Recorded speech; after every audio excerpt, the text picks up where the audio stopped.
if you were to cover things like a journalist and really let Trump have it, you would lose your audience. And so you still have to wrench into the conversation. Well, the wokers are still crazy with the Sydney Sweeney thing, when it doesn't really connect to anything that's relevant right now. And what Mike said was so true, which is you made it. Y'all are the ones who made it a story. Every single thing that there's people posting about how the tree they saw in their yard is Nazi propaganda. Like, you could find whatever you want on TikTok. This is TikTok. If you want to post, or if you want to create a story about people going crazy. And we could do this too. I could think about how mad they would be if I went and every day showed clips of your Nick Fuentes type figures or the outright Nazis who are present online on the right. If every day I played clips and I went, this is the Republican Party. Now, in that case, it would be like, well, Trump did have dinner with them, but whatever. Even take out Nick Fuentes. Other people, if I just went, do I do that? Am I constantly showing you like full Hail Hitler Nazi and saying, this is the Republican Party now? No. I'll always go, I literally just did a Fuentes segment and I said like 5 times in it. Just to be clear, I'm not saying that he's representative of all MAGA or anything. So that would be the equivalent, is like, hey, full-on Nazis, they are your average Republican. They are the relevant ones. Now, again, it's tough because some of them in the government right now actually have said those things. So it is tougher. And some people on the left do that to the right. But that is what they're doing. And Piers Morgan doesn't have a business model. He's doing woke. That's such a good way to put it. You're doing the woke is dead thing, but you won't let woke die. It's dead.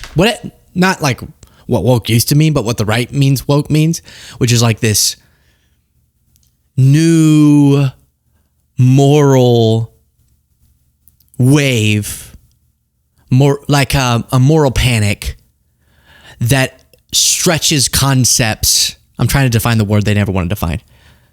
Beyond recognition, and puts way too much emphasis on identity and intersectionality, right? Maybe that's how you sort of, but really it just means when lefties go wacky is how they actually define it. And it's dead. Like, I actually noticed this in my life.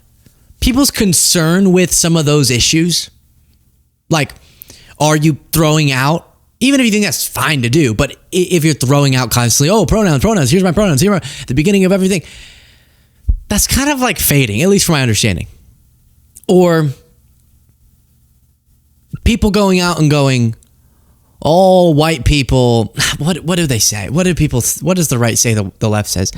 Like, white men are all bad, if anyone's ever said that.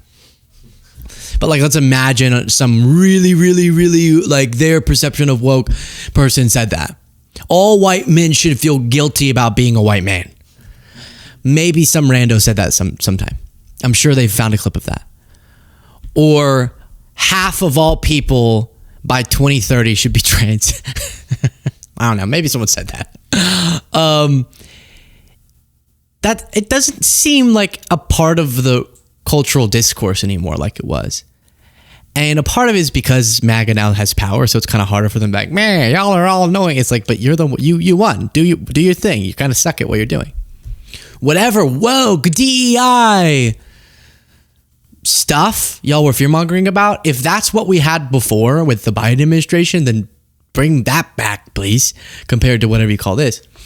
But if he actually lets it die, like his book says, woke is dead, then how is he going to sell his book? Because the woke is dead book has to be sold on a platform somewhere, and the only ways he gets views is by pretending like the left is freaking out about Sydney Sweeney. And so it's an interesting loop. It's funny that he is selling a book called Woke is Dead, talking about woke. But it's dead, I thought. Let it rest in peace, damn it. You're not supposed to speak ill of the dead. It's zombie woke. We should start that. Like, that's the new, you know how it's like political correctness, and then it could be put woke, and then now zombie. Shut up. So stupid. And I'm sick of it. We gotta call it out like that. And I think the way he did it was so good. Because then if Piers goes, actually, 1-3 Rhonda TX said that it is Nazi, so everyone's talking about it. It kind of, the second you call it out for what it is, it becomes a little bit awkward for the person to keep doing it, even though I'm sure Piers will try his darndest. But credit there for sure. 2 women, different story, BBC. 2 women were left gobsmacked after an Airbnb host rejected a request from them because they are from Wales. Gemma Louise Goh, I hope that's how you pronounce it, and Jamie Lee Watkins booked a stay in Manchester ahead of watching Australian... Okay, that's too many details. In their booking, the friends told the Airbnb host they were coming from Wales for the gig before seeing their payment had been refunded and their booking request had been declined. When they asked the host why, she replied, "Because you're from Wales." Airbnb said the host, who did not respond further to the pair, had been suspended while it investigated, adding discrimination has no place on Airbnb because you're from Wales. So that's obviously insane for the Airbnb host to do that. I have heard that Americans are experiencing this some because of how much we're alienating everyone, that you'll tell them you're from America and then they'll cancel your Airbnb reservation, which, I mean, I get it, but hey, whoa, we don't all support Trump. And I feel like maybe a lot of people traveling don't because they're like trying to get a taste of somewhere else for a second. But my family just went to Canada and enjoyed it and said a lot of people were really sweet, saying we get, not all of you support Trump and we still love Americans, and that was nice. But I think that Airbnb hosts, yeah, I get why you would be banned while it's investigated as a host. I think they should also be banned if they have those insanely long lists of what you're supposed to do before you leave. Like, it drives me bonkers when you pay someone. Like, we've paid too much money for an Airbnb before when we're on some work trip. And because we all a lot of times we'll all stay at the same place. So we'll get like a place big enough for that and space to make a temporary studio. So you pay all this money and you're there for like 2 days. And then the list they send you, they'll DM you in the Airbnb app before you leave. And then it like fills up multiple screens worth of scrolling. And it's like, you know, make sure the laundry machine is, you rebuy a new laundry machine, mop all of the floor. I mean, it's not that, but some of them will give you all of these cleaning instructions for how clean and spotless the place needs to be when you leave. And it's like, well, then why is there this ginormous cleaning fee that you're slapping on to it?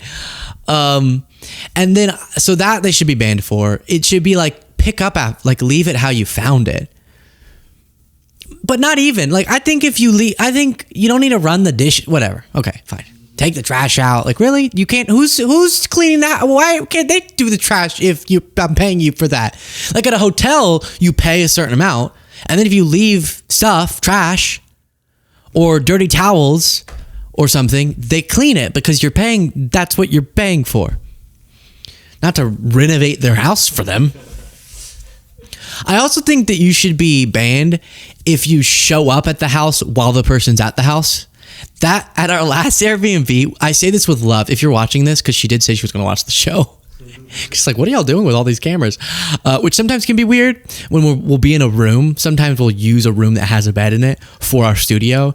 And then, or in hotel rooms, we've done this before. And then like a cleaning person comes in or something and they look around and they just see a bed and all these lights and cameras. And I'm like, it's not a porno. That's not what we're filming in here.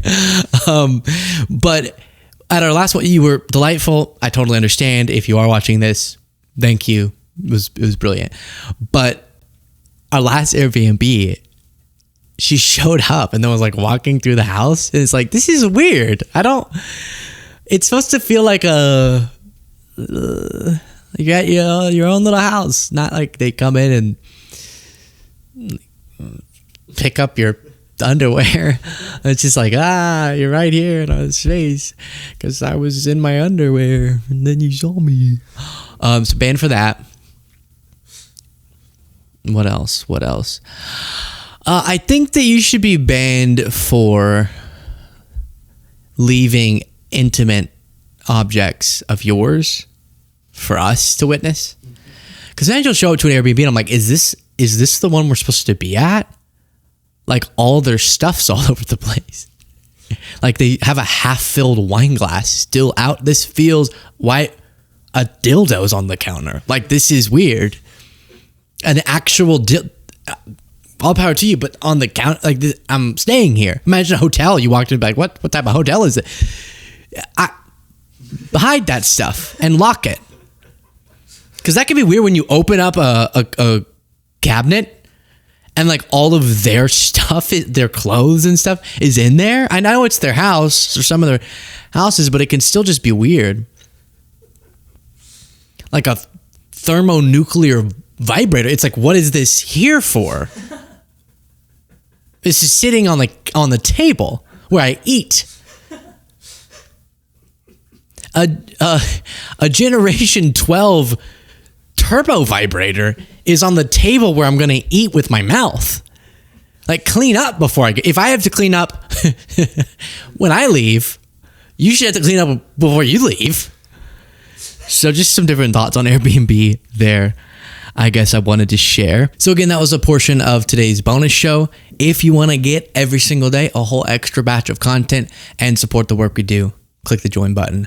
On YouTube, it's next to the subscribe button and make yourself a member.